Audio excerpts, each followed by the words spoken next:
สบายดีเมื่อนี้เราจะมารีวิววิธีคัดลายมักเมลอนเนาะเฮ็ดให้มักเมลอนมันหน่วยงามหน่วยใหญ่แล้วก็สุขภาพของมันจะดีเนาะก่อนอื่นหมดเราก็ต้องนี่ถุงมือเนาะซื้อถุงมือมาก่อนจะคัดได้ก็ต้องซุกถุงมือใส่มือก่อนเนาะจากถุงมือใส่มือทั้งสองกำละเอียดแล้วเราก็จะมาขัดมักเมลอน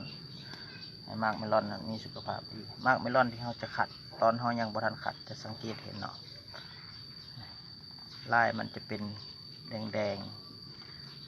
มันจะงามแล้วก้นของมันจะยังมีแบบนี้เนาะลองมาลงมือขัดลองเบิ่งเนาะการขัดนั้นเราจะลูบมักเมลอนหรือว่ามายองใส่หัวเข่าเนาะธรรมชาติเป็นปั่นแตกมาเนาะพอดีเหมาะเจาะกับหัวเข่าเลยเนาะเราจะลูบให้ลายมันออกเบิดลายมักเมลอนเนาะมันออกเบิดสังเกตก้นมันเนาะก้นมันถ้ามีแบบนี้เราก็จะเอาออกถ้าเมลอนจากสวนลิสาจะถือขัดลายหมดทุกหน่วยบ่งบอกถึงรายละเอียดเนาะผมใส่ใจคนญี่ปุ่นเชื่อว่าการขัดลายมักเมลอนจะเฮ็ดให้มักเมลอนอารมณ์ดีหน่วยใหญ่หน่วยงามกินกระแสบคือคนนี่แหละเนาะมันบ่มีอย่างมาอุดตันสุขภาพมันแข็งแรงมันก็มีพลังแล้วก็มีไส้ชนะในตัวของมันเนาะจะเอามือไปแย่ปักเสียบได้ประมาณพลังแบบนั้นได้เนาะ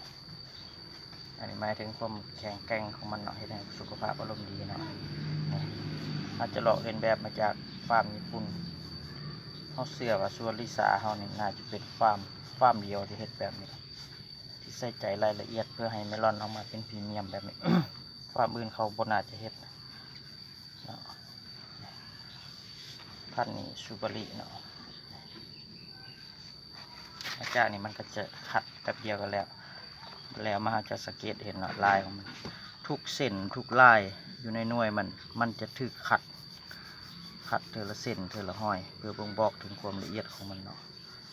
ก้นมันก็จะบ่มีลายสุขภาพมันก็จะดีมันก็จะแข็งแรงอีกอาทิตย์หนึ่ง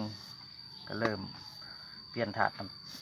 ดน้ำตาลเข้ามาสู่ลำต้นเพื่อออกไปเป็นมาสู่หน่วยจากลำต้นมาสู่หน่วยมันจะเป็นกระบวนการทำหวานของมันเนาะวิธีการทำหวานมี2วิธีเนาะใครอยากรู้ติดตามเบิ่งแน่นอนแหละการทำหวานมีหลายคนว่าหวานโพดหวานจนกัดปลายลิ้นบางคนว่าหวานธรรมดาแต่เบิ่งคลิปต่อไปเราสิมีคำตอบให้เบิ่งเนาะ